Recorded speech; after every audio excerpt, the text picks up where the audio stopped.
Yeah. I want to open up right from the beginning to questions and answers, because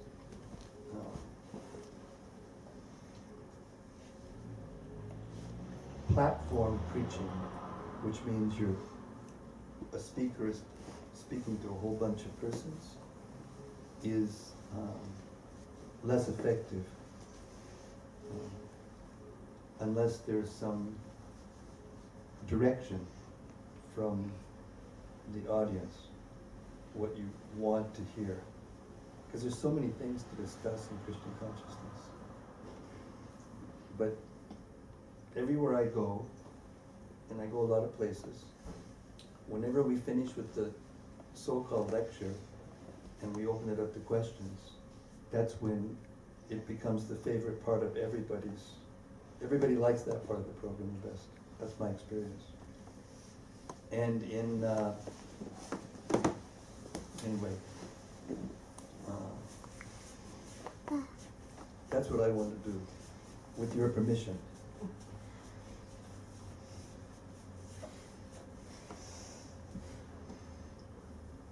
This is called "The Ball is in Your Court."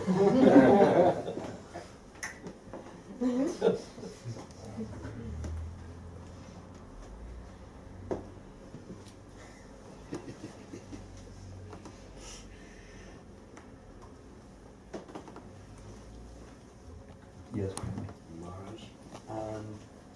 Taryn said you've been a devotee for over 40 years travelling, and so I was thinking there's lots of devotees here that have been around different scales of time, and how to maintain our devotional practices, in other words, how to stay a devotee from a personal experience.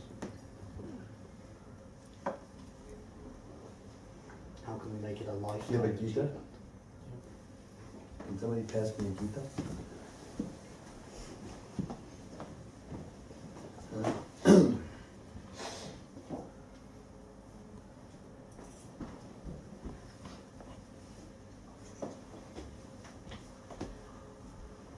Thank you. That's a very good question. One of the best questions I've ever heard, actually. No. Yeah. I'm not just flattering you. At your place. You know?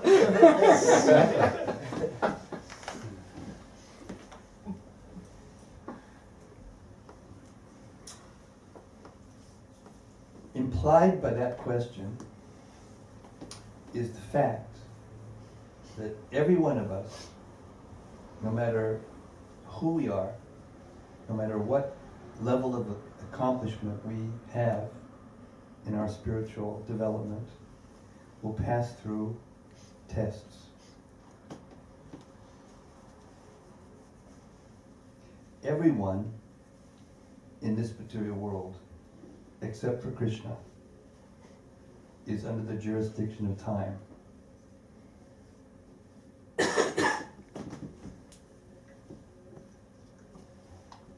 Bhishma Dev was a Mahajan, one of the 12 authorities, 12 persons authorized and empowered to spread Krishna consciousness in the whole universe. He had to lie in a bed of arrows. And when Yudhishthira Maharaj, after the battle of Kurukshetra, came to him completely disturbed,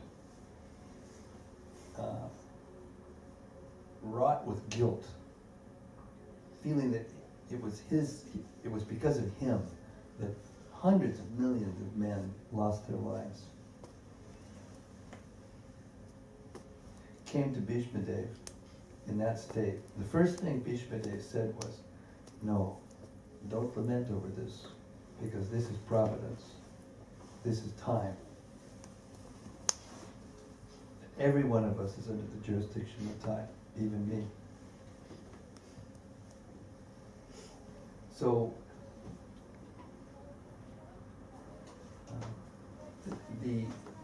the simple answer, you've heard of Occam's razor? Occam's razor is a philosophical idea that the most complex question, when you can't find the answer to the most complex question, look for the simplest solution, the simplest answer, and you'll find the answer. So, as I mentioned this afternoon, a few boys already heard this, but you're going to have to hear it again, don't mind. Probably one of the most famous and often quoted verses from the Bhagavad Gita is Tadvidi Panipatina Pariprashnena Sevaya. Does anyone know that verse? Almost everyone knows that verse. Just try to learn the truth by approaching the spiritual master. Acquire from him submissively. Render service unto him. Self-realized souls can impart knowledge unto you because they have seen the truth.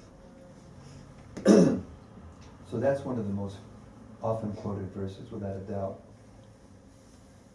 Does anyone know the next verse?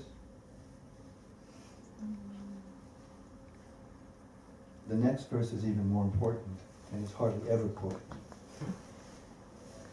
Buddha. Correct. A Buddha. Confirmed. Thank you. This is how you persevere. Ready? Buddha. Buddha. Okay. Correct. No. Oshi. Oshi. Yat yatva na punar moham evam yasasi pandava yena bhutanya sheshani drakshasya panyatomai. Having obtained real knowledge from a self-realized soul, you will never fall again into such illusion. For by this knowledge, you will see that all living beings are but part of the Supreme, or, in other words, that they are mine.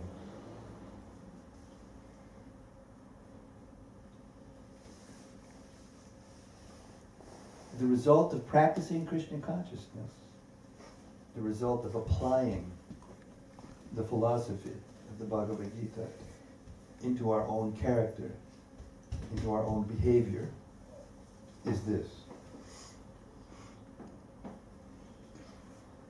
Oma Jnana Timinandasya Jnananjana Shalakaya. This is what it means that the eyes are opened with the torchlight of knowledge. That your vision of the world changes, and particularly your vision of other living beings changes. And you see them as belonging to Krishna. And therefore you feel a natural affection for them. And when you feel that natural affection,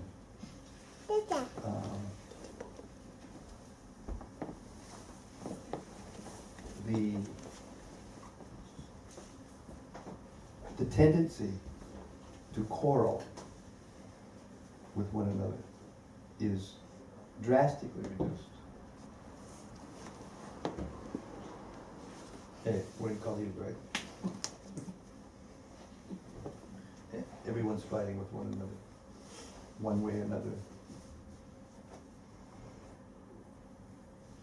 Not that people are not going to fight with you. Yudhishthira Maharaj, one of Yudhishthira Maharaj's names was Ajatashatru. He didn't have an enemy. Means he didn't consider anyone his enemy because he was in this consciousness. He saw everyone as belonging to Krishna.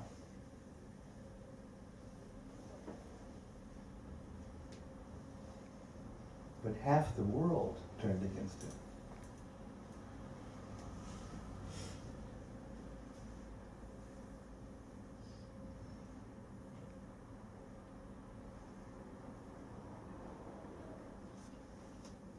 So to remain steady, to come to the platform of Nishta,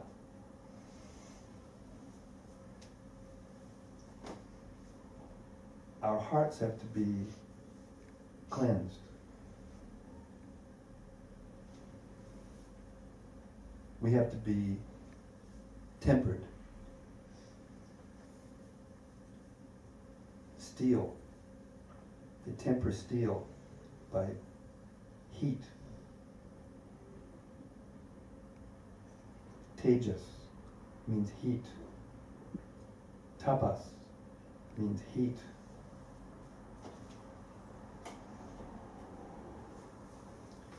And the steel is stronger the longer they leave it in the fire.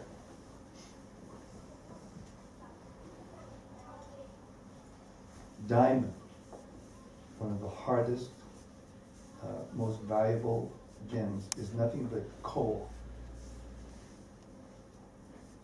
put under pressure for a long time.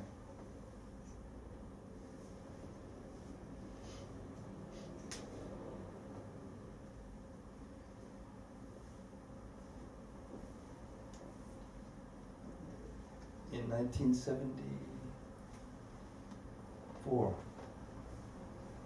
Srila Prabhupada told us in a darshan in his room in San Francisco, when some of us were being introduced in for the first time, and he said, so now you've come to the spiritual world. I mean, when I walked in this room, it was like, whoa, it's so different, isn't it, than that out there.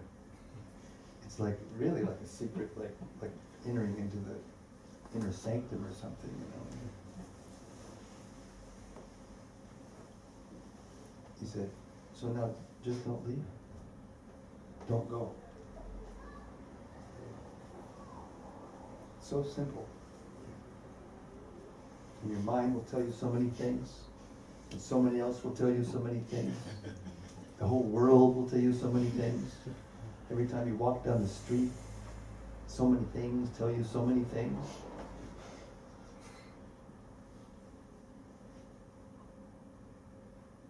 But you have to make up your mind never to leave under any circumstance.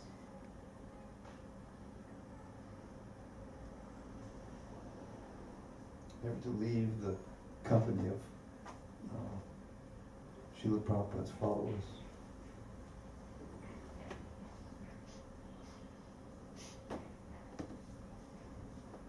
Let's read the purport. Hear what Prabhupada says about that. The result of receiving knowledge from a self-realized soul, or one who knows things as they are, is learning that all living beings are parts and parcels of the Supreme Personality of Godhead, Lord Sri Krishna. The sense of an existence separate from Krishna is called Maya. Ma, not, ya, that. Some think that we have nothing to do with Krishna, that Krishna is only a great historical personality and that the Absolute is the impersonal Brahman. Factually, as it is stated in the Bhagavad Gita, this impersonal Brahman is the personal effulgence of Krishna. Krishna, as the Supreme Personality of Godhead, is the cause of everything. In the Brahma Samhita it is clearly stated that Krishna is the Supreme Personality of Godhead, the cause of all causes. Even the millions of incarnations are only his different expansions. Similarly, the living entities are also expansions of Krishna. The Mayavadi philosophers wrongly think that Krishna loses his own separate existence in his many expansions. This thought is material in nature. We have experienced in the material world that a thing, when fragmentally distributed, loses its own original identity. But the Mayavadi philosophers failed to understand that absolute means that 1 plus 1 is equal to 1, and that 1 minus 1 is also equal to 1. This is the case in the absolute world. For want of sufficient knowledge in the absolute science, we are now covered with illusion, and therefore we think that we are separate from Krishna. Although we are separated parts of Krishna, we are nevertheless not different from him. The bodily difference of living entities is Maya, or not actual fact. We are all meant to satisfy Krishna. By Maya alone, Arjuna thought that the temporary bodily relationship with his kinsman was more important than his eternal spiritual relationship with Krishna. The whole teaching of the Gita is targeted toward this end, that a living being, as Krishna's eternal servitor, cannot be separated from Krishna, and his sense of being an identity apart from Krishna is called Maya. The living entities, as separate parts and parcels of the Supreme, have a purpose to fulfill. Having forgotten that purpose since time immemorial, they are situated in different bodies as men, animals, demigods, and so on. Such bodily differences arise from forgetfulness of the transcendental service of the Lord. But when one is engaged in transcendental service through Krishna consciousness, one becomes at once liberated from this illusion. One can acquire such pure knowledge only from the bona fide spiritual master, and thereby avoid the delusion that the living entity is equal to Krishna.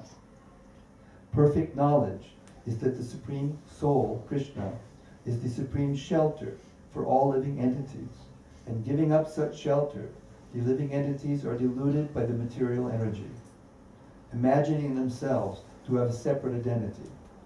Thus, under different standards of material identity, they become forgetful of Krishna.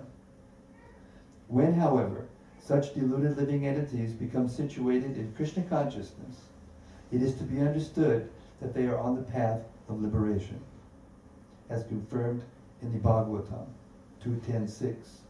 Muktir hit manyata rupam sarupena vyavastitihi. Liberation means to be situated in one's constitutional position as an eternal servitor of Krishna, Krishna consciousness.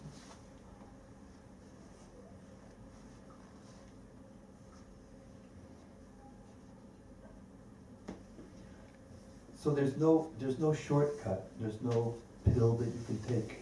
You know, so many people are taking pills for so many things nowadays. Pills to go to sleep, pills to wake up, pills to keep themselves enlivened, pills to calm themselves down.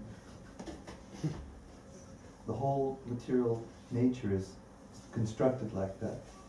Dependence on material energy, dependence on whatever issue or whatever fad or fancy, you know, happens to be in the air at the time, and the mind runs after it.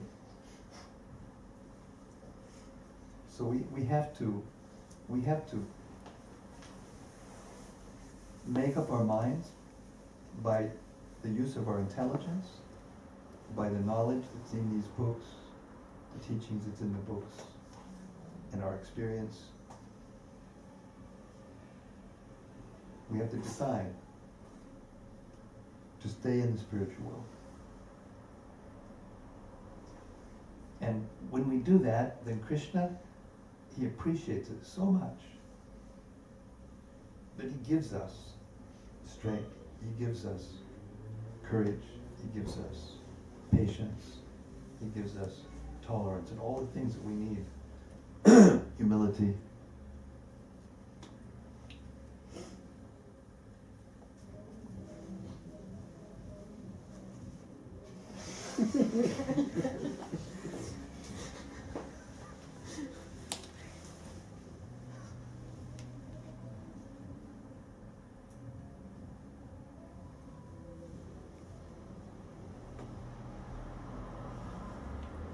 Apichet asipapebhya sarvebhya papakritama sarvam jnana plevenaiva vrijinam santarishyasi.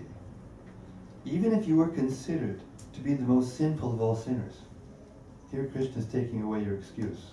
That everybody's mind just came up with simultaneously. Right? Well, Maharaj, that's okay, but you don't know my situation. You don't know the things that I have to deal with. I have to deal with things that no one else has to deal with. My Maya is special.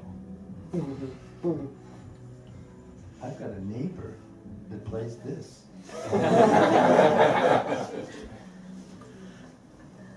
Even if you are considered to be the most sinful of all sinners, when you are situated in the boat of transcendental knowledge, you will be able to cross over the ocean of miseries.